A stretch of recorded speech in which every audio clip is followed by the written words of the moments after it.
I've got strawberry Freddos, I've got milky top Freddos, and I've got a plain Freddo. So I've got a variety of Freddos. Which one shall I have today? I've got Easter eggs in yellow, and I've got Easter eggs in blue, and I've got Easter eggs in purple and gold. What shall I have today? And then there's jelly beans with all different colours. And isn't it exciting that life is full of variety? But when you're an exercise professional, there's a really important question that people will probably ask you. Do I need to do a variety of different exercises to get the best result?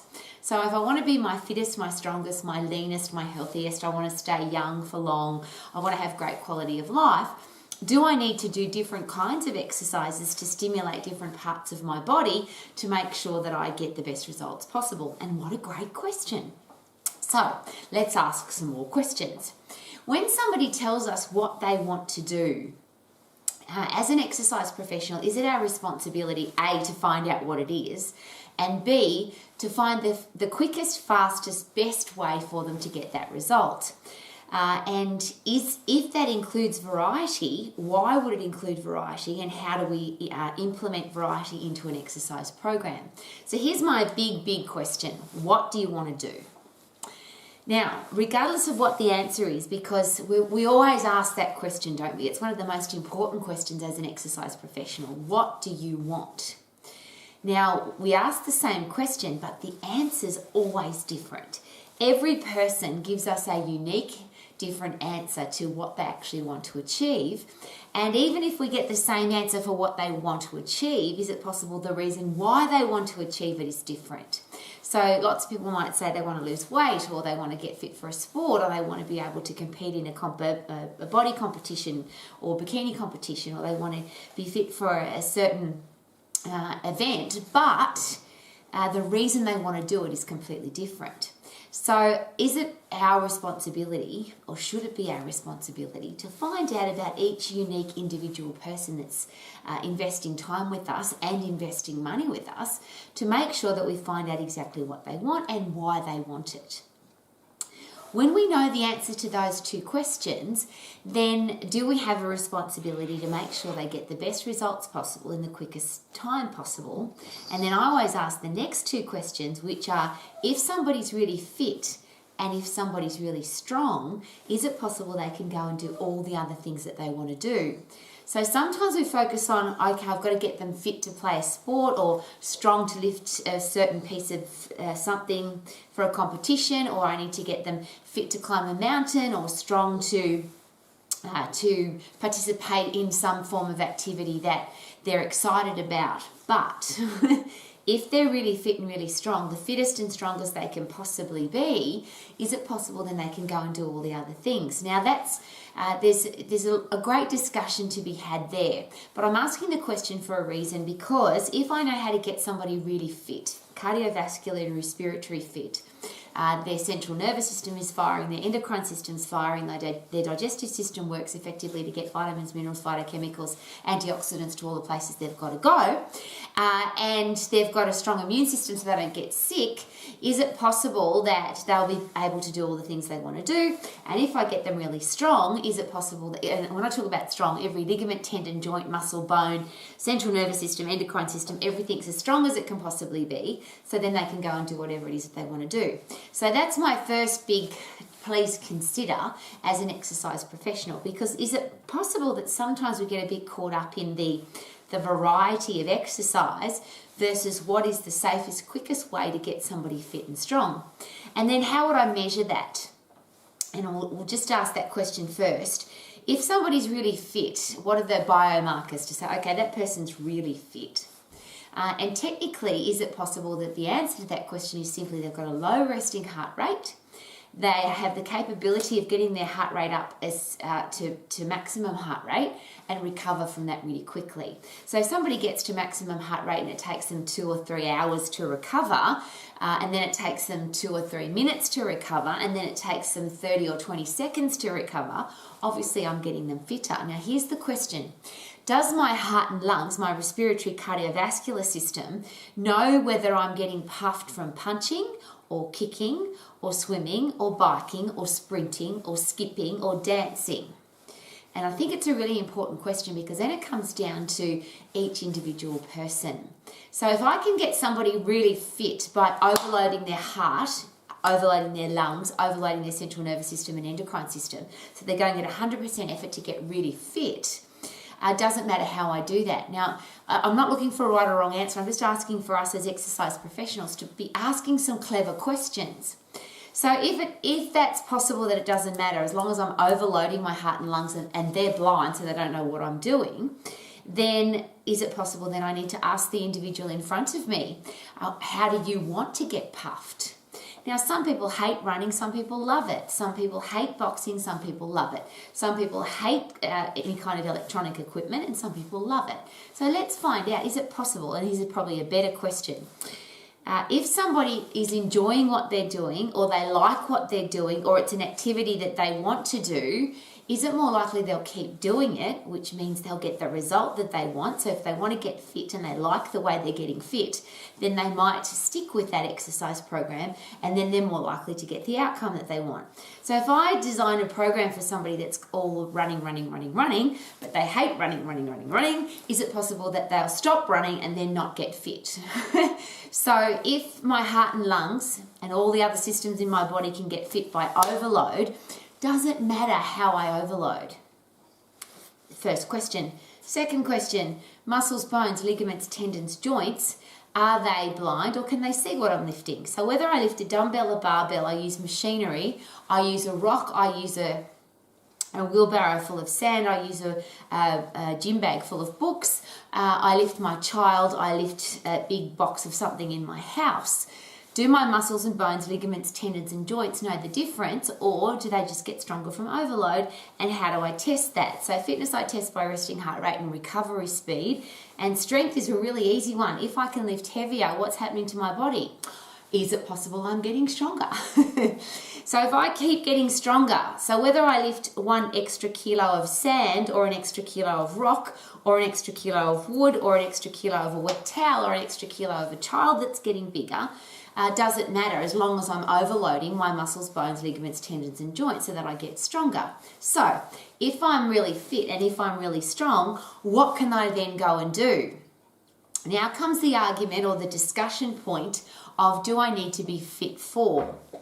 So if I'm a runner, if I want to go and do a long distance marathon race, or I want to do a 100-meter sprint, there's a big difference obviously in energy systems. But if I get really fit, is it possible that I could still go and run my marathon? And this is a really important question, particularly for me because I've run a few marathons. If I give somebody an exercise that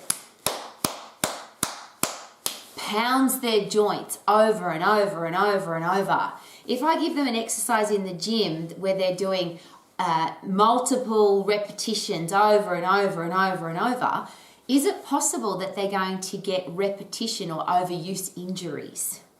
And if I am injured, is it possible I can't, well, how can I run my marathon? How can I exercise to keep my body fit and strong if I've got injured ligaments, tendons and joints?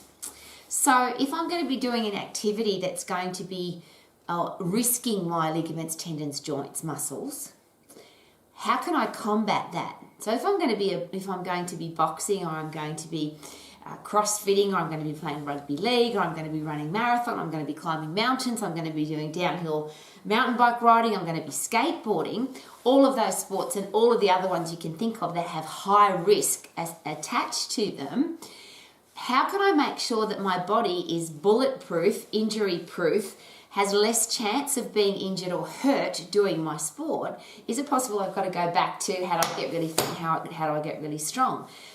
My responsibility as an exercise professional, is it to make sure that my client, my athlete, the person I'm caring about to make sure they achieve their goal, is in peak physical condition to go and do all the things that they want to do?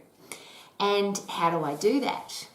And again, we could argue about it, and it could be a robust discussion, and there's plenty of exercise physiologists who go backwards and forwards about what is the best way to train. But I'm going to go back to this question. What does your client want to do? If I can get somebody fit by getting them puffed, and if I can get somebody strong by getting them to lift heavy things, Doesn't matter how they get puffed and doesn't matter what they lift, as long as they're getting fitter. And how do I test that? Their resting heart rate's coming down and their ability to recover from maximum performance is quick. And if they're getting stronger, they can lift more, not more times, they're just lifting heavier weight. And again, if I go from 5 kilos to 10 kilos to 20 kilos to 50 kilos to 100 kilos, obviously I've gotten stronger. If I could only lift 5 and now I can lift 55, I've gotten stronger. If it took me a minute to recover and now I can recover in 30 seconds from maximum heart rate, obviously I'm getting fitter. And how does that now adapt to all those different sports? And could that be the interconnection that's so really important? Because if my athlete or my client is really fit and really strong, is it possible then that they can go and do all the other things that they want to do? The other interconnection there is injury. And I'm going to ask the question very strongly and very passionately. What happens if an athlete, if your client, if you are injured? How much of your sport can you do? And how much of your strength training and your fitness training can you do? And is it possible that sometimes it's zero? Because if you have a bad injury and it's really painful, there's a lot of people that don't want to do anything. Now, it doesn't mean that you can't and you shouldn't, because of course, if you've got a sore knee or a sore back or a sore shoulder, you can still exercise, you can still move, but it makes it a bit hard. And if you then, and that's from strength training and fitness point of view, but if you then want to go and do a sport, if you want to climb mountains, race mountain bikes downhill, if you want to do CrossFit, if you want to box, if you want to play rugby league, if you want to go water skiing, but you've got an injury, sore knee, sore back, sore shoulder, is it possible that you can't do any of that? So what's our responsibility as an exercise professional? And I always ask these 3 things. If I can get somebody really fit and I know exactly how to do it, in the quickest way possible, in the shortest period of time, in the safest way possible, so this person has maximum fitness. And if I can get them really strong, so every muscle, bone, ligament, tendon, joint, endocrine system, central nervous system, everything's really strong. And I also include in there the immune system, so they don't get sick, they don't have to have time off from being tired or stressed or their body's feeling sick. Then what else do I need to know? And could that connection be that I do that safely and I do it based on what the person likes? So I'm going to use my jelly beans here. It's an interesting choice. If you have, now you might not eat jelly beans, which is a really awesome thing, because if somebody doesn't like to run, you can say you have to run and they don't want to. If somebody doesn't eat jelly beans and I offer them a jelly bean, they're going to say, no, I don't like jelly beans. But if you do like jelly beans, is it possible that there's a colour in there that you like particularly more than another one, and there might be ones that you don't like? So I've got some people in my life that I actually save the black ones for them because they love black jelly beans, and I've got other people that throw black jelly beans away because they hate them. I'm not a fan of yellow. I don't particularly like yellow jelly beans. I really like red ones and blue ones and purple ones. So the unique choice that we have as humans is that we all have likes and dislikes. That's what makes us human. So as an exercise professional, is it my responsibility to find out, A, if my client likes jelly beans? So do they like to run? Do they like to box?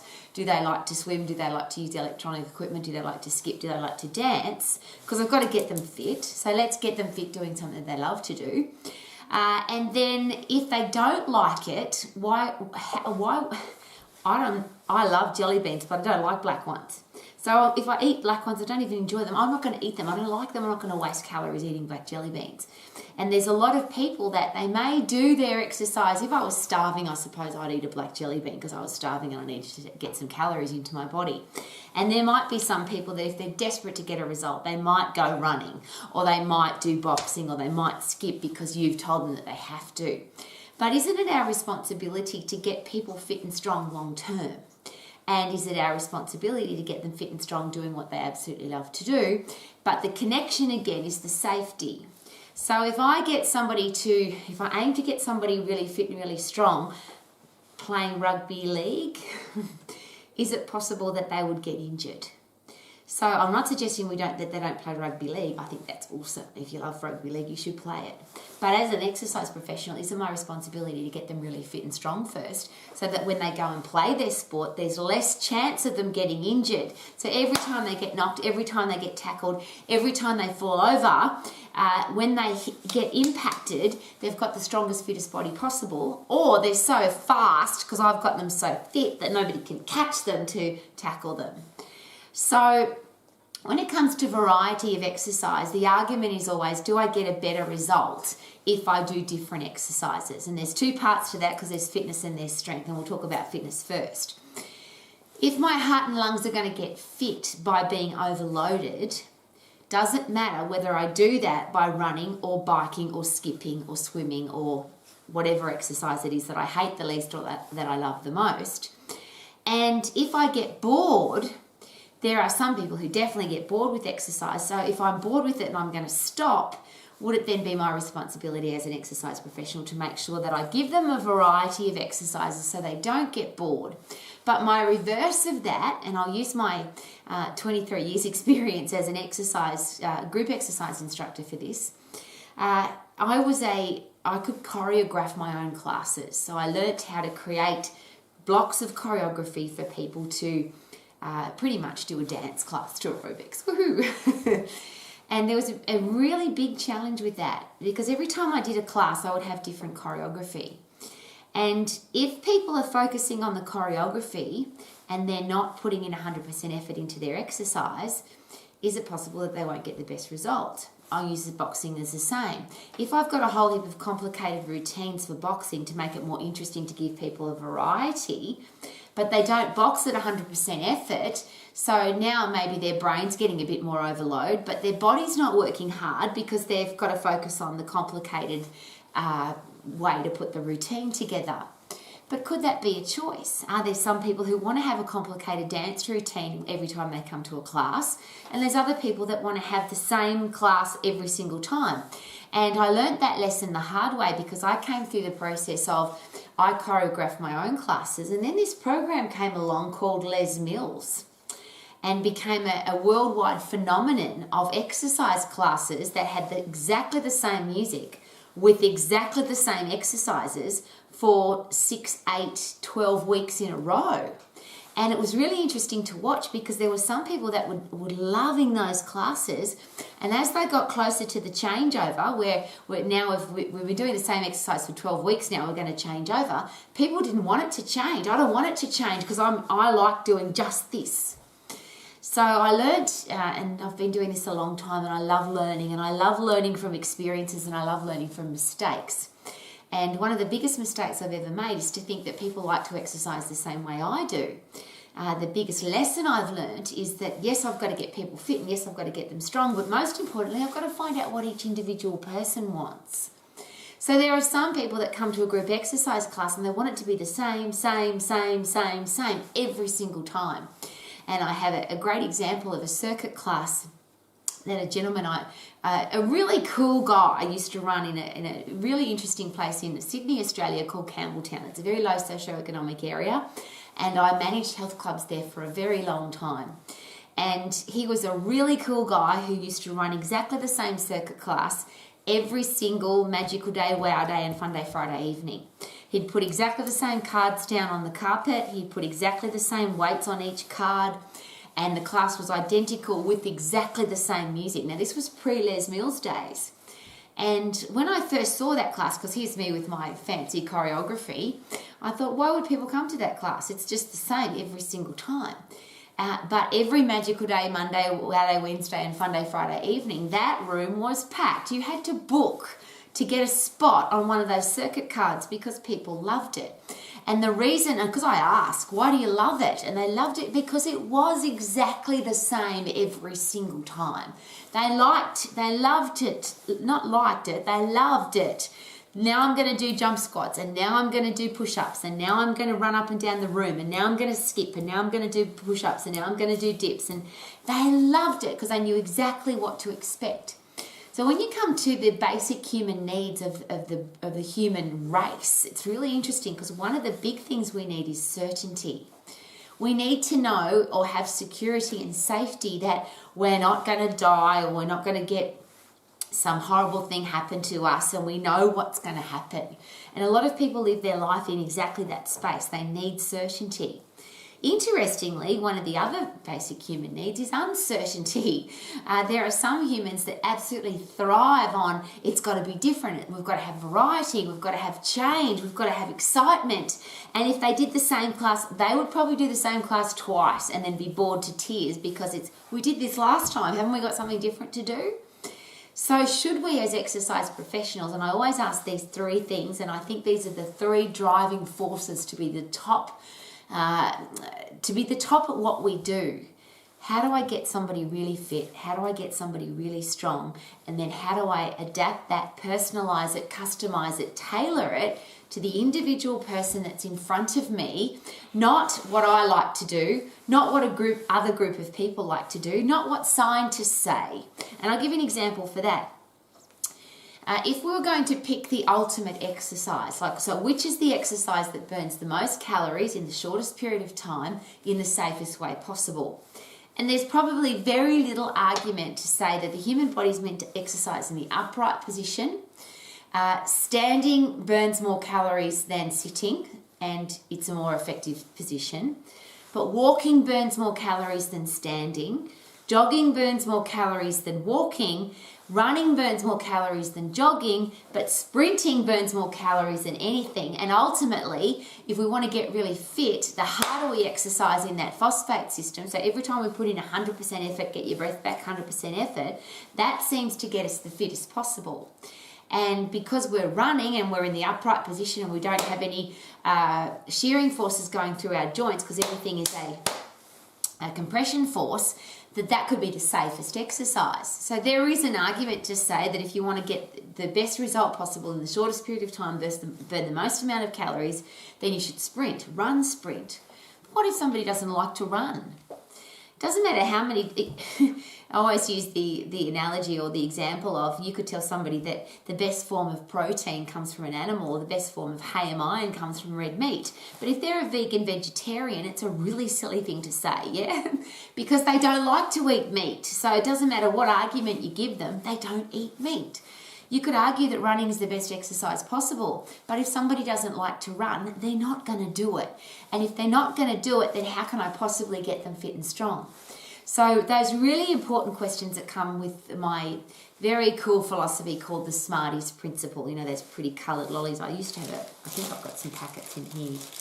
Maybe in my variety of chocolate here, I'll find some Smarties. There's so many different varieties. See, even Toblerone, there's yellow ones and there's white ones. And there's black ones, and look at that. There's plain frogs, and there's strawberry frogs, because it's called variety. So here's my great question. If you want to get the best results possible for your client, if you want to make sure they get really fit and really strong, is it possible that everybody's different? And we have to ask that series of questions, the Smarties principle, which is, what can you stick to for the rest of your life? S. M. What is moderation for you? And I use the word moderation not because we should be exercising moderately, but because anything from the extreme tends not to work. Doing nothing, we're going to be in serious challenge medically, physically, mentally. But if we're constantly pushing and trying to sprint all the time without resting, obviously we can't do that either. So what's moderation for the person that's sitting in front of you? So what can they stick to for the rest of their life? What's moderation? A is achievable. What can they actually do? So I could say to somebody, you should run a marathon 42.2 kilometres. But if they've never run before, how much of that will they be able to do? Versus what's achievable for them right now might be that they can sprint for 10 seconds or they can walk to the letterbox. And is it possible we could turn walk to the letterbox into jog to the letterbox, into run to the letterbox, into sprint to the letterbox? And now we've got a progression that is achievable in somebody's headspace. So Smarties stands for something I can stick to for the rest of my life, moderation, achievable, realistic for this person. Now, I could say I love rugby league, but realistically for me to play rugby league with my busted up body and all my joints are broken because I did stupid, silly exercises, because to get strong, I didn't focus on the safety part of the exercise. I didn't think for myself. I didn't learn my anatomy and physiology. I just listened to other people talk to me about how to get strong and tell me what they used to do. And of course, that didn't work for me. And now that I'm an old lady, I have busted, broken joints. So realistically, even if I wanted to play rugby league, I don't have a body now that can do that. So we have to look at each individual person and say, realistically, can they do this? But not what I think they can do, it's what they think they can do. And then as a coach, is it my responsibility to perhaps help them through that process of what is realistic versus what isn't? So Smarties is something I can stick to for the rest of my life. Moderation, achievable, realistic, time efficient. And I use that for two reasons. One is most people want it now. They don't want to wait and they don't want it to take a long time. Most people want it to happen quickly. So is it possible we have to produce an exercise program that's quick, fast?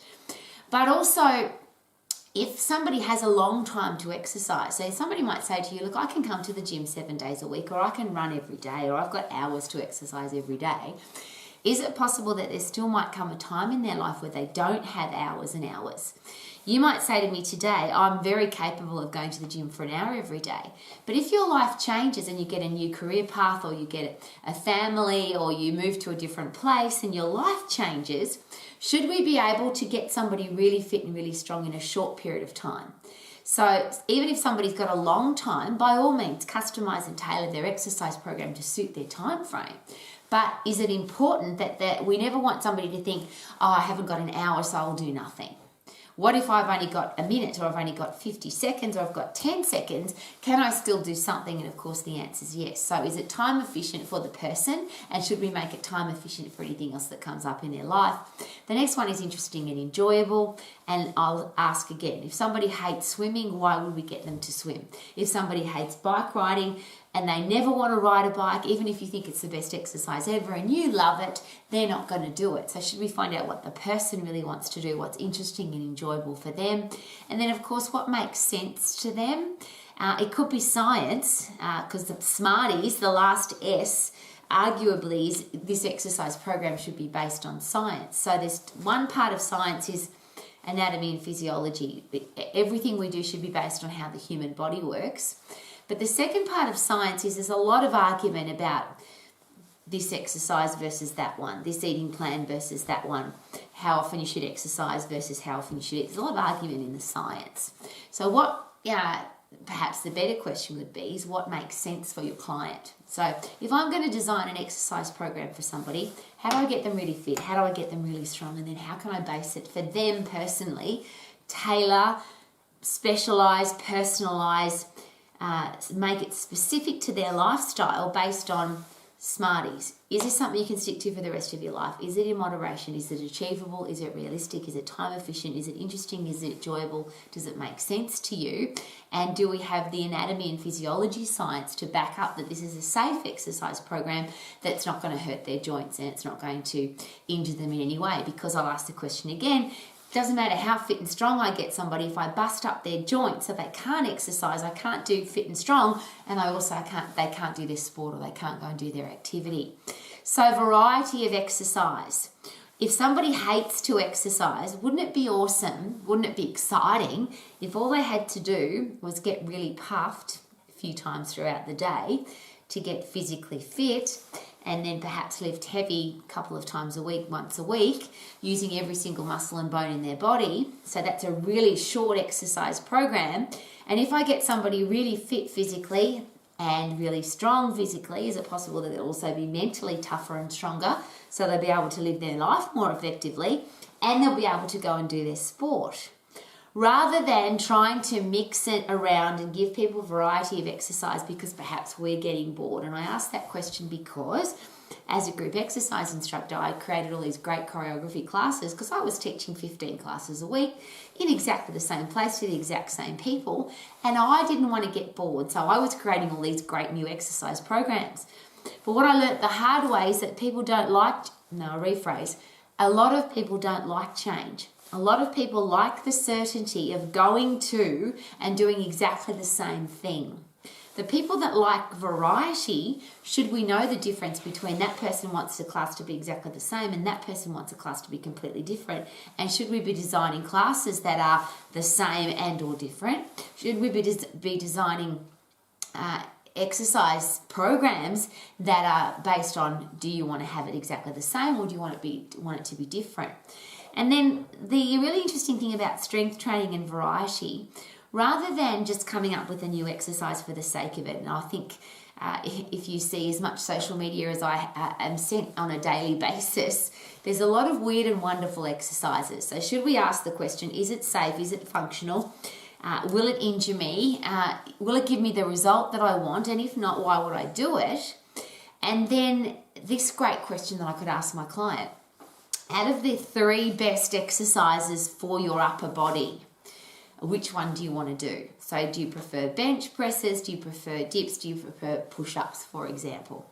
For the best exercises for the back part of your upper body, would you prefer to do chin-ups or rows or lat pull-downs? So you're still giving people this great choice of variety, but you're not giving them some weird and wonderful exercises they might have seen on social media that doesn't make any sense, and then you have to invest a lot of time explaining why that might not be safe and why it might not be effective.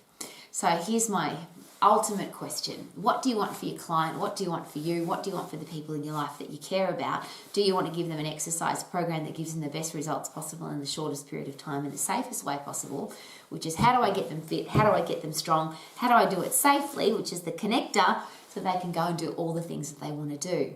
And here's the beautiful question.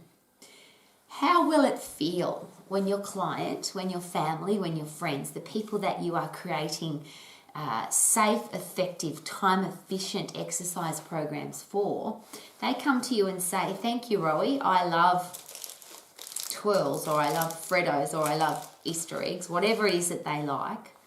I'm really fit, I'm really strong, and I've just won my competition. I'm really fit, I'm really strong, and I've just slid into my jeans. Thank you for getting me really fit and really strong. My brain's working more effectively. I've just had a promotion at work. I'm really fit and I'm really strong, and I feel like I'm a much better parent. Thank you so much for being my personal exercise coach and getting me fit and really strong. I've just won my grand final. Thank you so much, because as my exercise coach, you've got me really fit and really strong, and now I've got my love life back because I've got my self-esteem and self-confidence back. And they're all unique, different, personal reasons why people exercise and why they want to get a result. And is it our responsibility, yes, to get people fit, yes, to get people strong, but ultimately to then customize and tailor and personalize that exercise program to suit what they want to do. So if people need variety so that they don't get bored, let's make sure that the variety is safe and effective to give them the best results possible. And if people don't want variety, let's not bamboozle them with it. Let's give them something that they're going to stick to for the rest of their life. And last but not least, I always ask this question. There are not 75 different ways to brush your teeth. Most dentists agree that there is a safe, effective way to brush your teeth. It's once or twice a day, maybe 3 times. You use a toothbrush, you use some toothpaste, you might use some dental floss. You brush your teeth for 1 to 2 minutes, and it's the same. And it might not be very exciting. Oh, I'm so excited to brush my teeth, or the opposite, I'm so bored to brush my teeth. It's not about the teeth brushing that's important, it's about the outcome that we get. If we don't brush our teeth, how do we feel? And what if we could relate that to exercise? It's not how exciting we make it, or how different it is, or how much variety we put into it. And it could be that ultimately, if I get really fit by getting puffed a few times every day, and if I get really strong by lifting something heavy once, maybe twice every week, is it possible that because I'm fit and because I'm strong, I can go and do all the other things that I want to do? If I brush my teeth 2 times a day and I've got straight, white, clean, fresh teeth, fresh mouth, is it possible that I have better self-esteem and self-confidence so I can go and do all the other things that I want to do? The reverse, if somebody's unfit and weak and they've got low self-esteem and low self-confidence, how does that affect the rest of their life? How does it affect their career path, their relationships, and all the other things that they want to do? If somebody's got dirty, rotten teeth and bad, smelly breath, how does that affect their business? How does it affect their relationships? And how does it affect everything else that they want to do? So as an exercise professional, I feel like I have the responsibility to get people really fit and really strong in the unique, special way that they will actually do it. And could that be the most important thing?